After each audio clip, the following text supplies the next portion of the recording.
Olá pessoal, vamos dar seguimento à nossa aula de geometria plana. Na última aula a gente estudou sobre como calcular as áreas de certas figuras planas, então foi quadrado, retângulo, paralelogramo, trapézio, losango, triângulo e acho que isso. Agora a gente vai ver um pouquinho sobre o que são os polígonos regulares, né? Que se a gente tem figuras com mais lados, né? Se a gente tem figuras que tem 5 lados, 6 lados, 7 lados, e algumas são bem simétricas, digamos. Então a gente consegue calcular as áreas delas. Então vamos lá. Vamos falar então sobre polígonos regulares. Opa. Cadê aqui? Polígonos regulares. Que são, primeiro antes de a gente falar de polígonos regulares, a gente vai dizer que dois segmentos de reta vão ser ditos congruentes se eles têm a mesma medida, né? E ângulos também são congruentes se eles têm a mesma medida, tá? É só uma questão de nomenclatura. O que são, na prática, polígonos regulares, né? Um polígono ele vai ser dito regular se ele tem todos os lados congruentes, ou seja, todos os lados dele têm a mesma medida, e todos os ângulos internos também têm a mesma medida. Então aqui tem alguns exemplos de polígonos regulares. Não sei se está dando para vocês enxergarem, mas por exemplo, nesse triângulo aqui, ó, esse lado e esse lado têm a mesma medida. E os ângulos internos aqui são todos de 60 graus. Então esse é um triângulo regular. Esse quadrado aqui em azul, esse lado tem a mesma medida, né? É um quadrado. E os ângulos internos são todos congruentes, porque são todos de 90 graus. Então, o quadrado é sempre um polígono regular. Aqui nós temos um pentágono, né? Nós temos uma figura com 5 lados. Então, esse lado, esse e esse, todos, se eles tiverem a mesma medida e todos os ângulos internos aqui, no caso aqui está marcado com 108 graus, implica que esse é um pentágono regular. E nós temos também esse hexágono aqui, 6 lados, né? Se ele tiver os 6 lados com a mesma medida e todos os ângulos internos iguais, ele também é um polígono regular, ou seja, um hexágono regular. Eles têm algumas propriedades e algumas nomenclaturas que às vezes caem em algumas provas, caem às vezes no Enem. O que a gente precisa saber? A gente tem a noção de polígonos regulares inscritos e circunscritos a uma circunferência. Então, primeiramente, eu vou adotar que vocês sabem o que é uma circunferência, todo mundo sabe, né? A circunferência ela tem um centro e um raio, né? E aí a circunferência é o conjunto de todos os pontos que estão à distância r do raio desse centro. Então, o que quer dizer essa coisa de inscritos e circunscritos, né? Quando todos os vértices de um polígono pertencem a uma circunferência, ou seja, todos os vértices aqui do polígono, no caso aqui do retângulo, estão em cima da circunferência, a gente vai dizer que a circunferência é circunscrita ao polígono. Ou que o polígono está inscrito, está dentro da circunferência.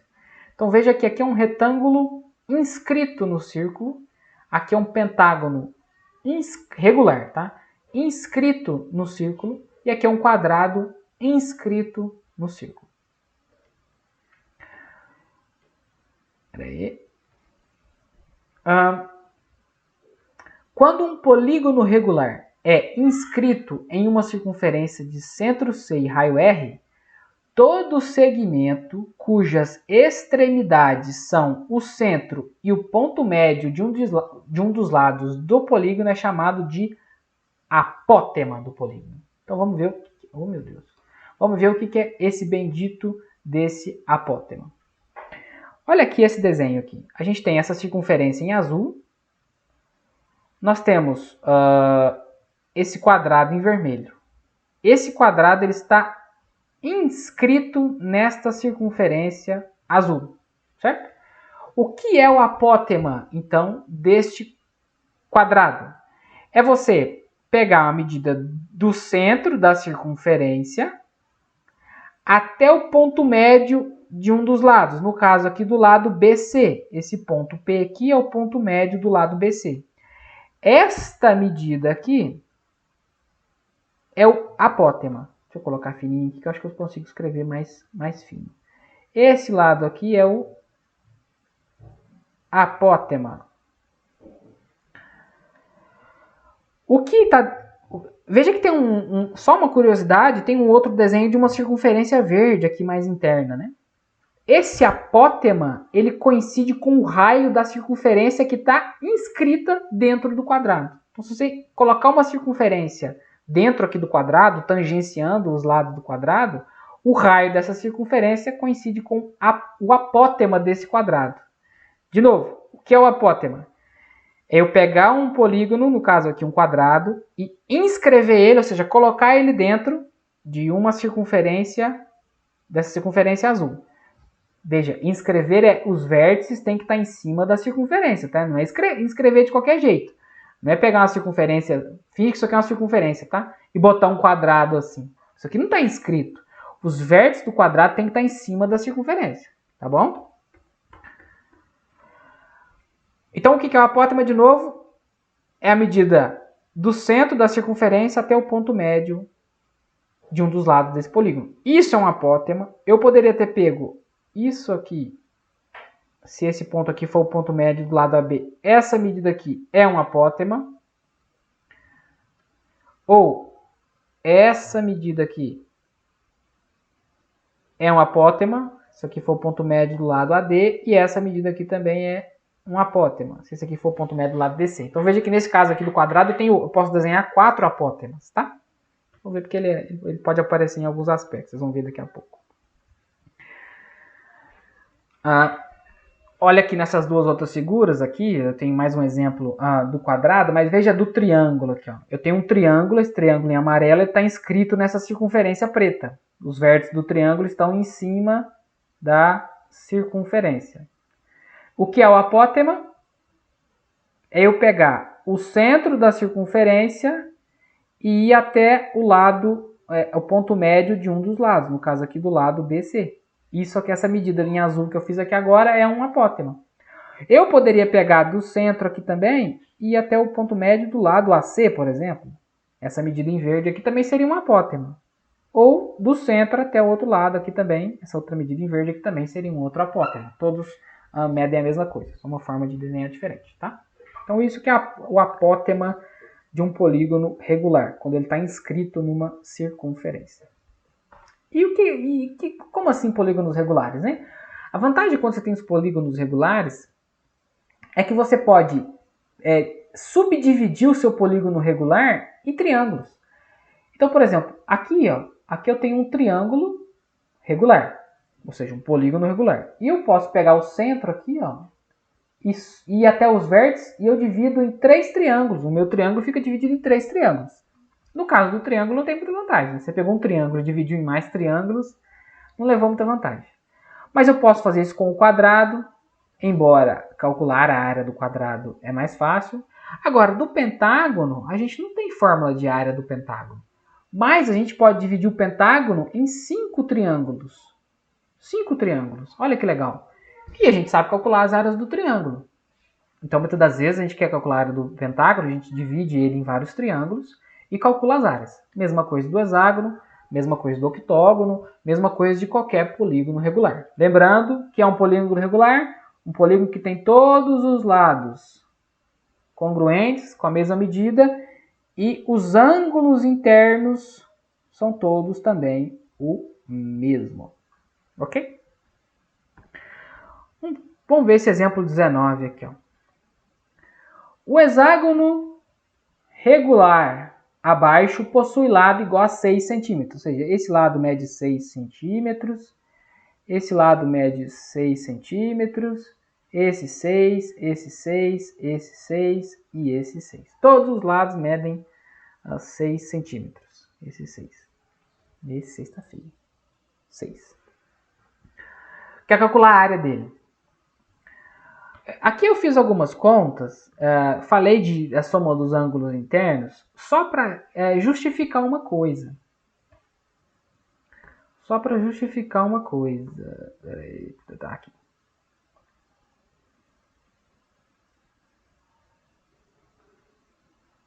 Aqui, na verdade, eu O enunciado... Ah, tá. Aqui, na verdade, é assim, ó. Porque o enunciado... Preciso corrigir lá. Aqui o enunciado, na verdade, não é 6 centímetros. É 12 centímetros. Eu já fiz com a resposta, olha só, na minha cabeça. Então, na verdade, eu vou ter que corrigir lá. Os lados aqui são todos que têm 12 centímetros, né? Então, esse lado aqui mede 12, esse mede 12, esse mede 12, esse mede 12, esse mede 12, todos medem 12.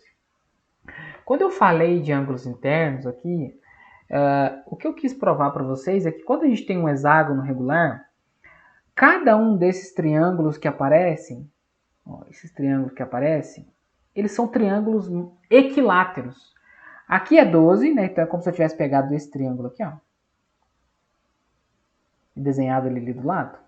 Aqui é 12, mas aqui também vai ser 12 e aqui também vai ser 12. É isso que eu falo aqui quando a gente olha essa questão dos ângulos.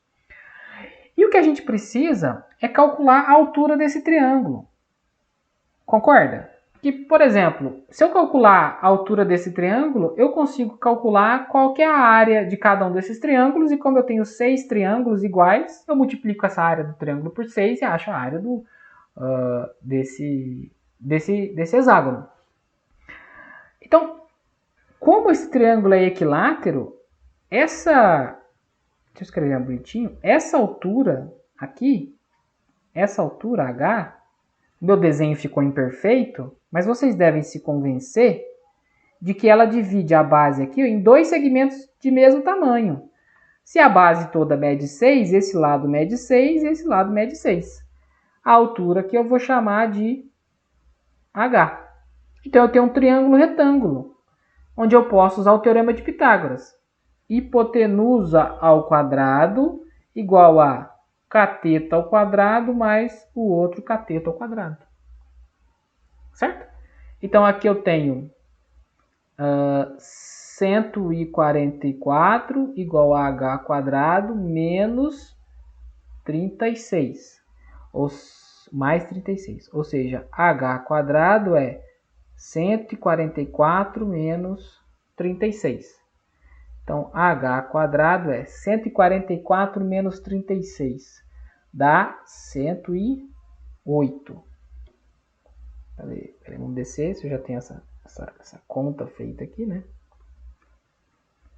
Vamos, então, h igual a raiz quadrada de 108.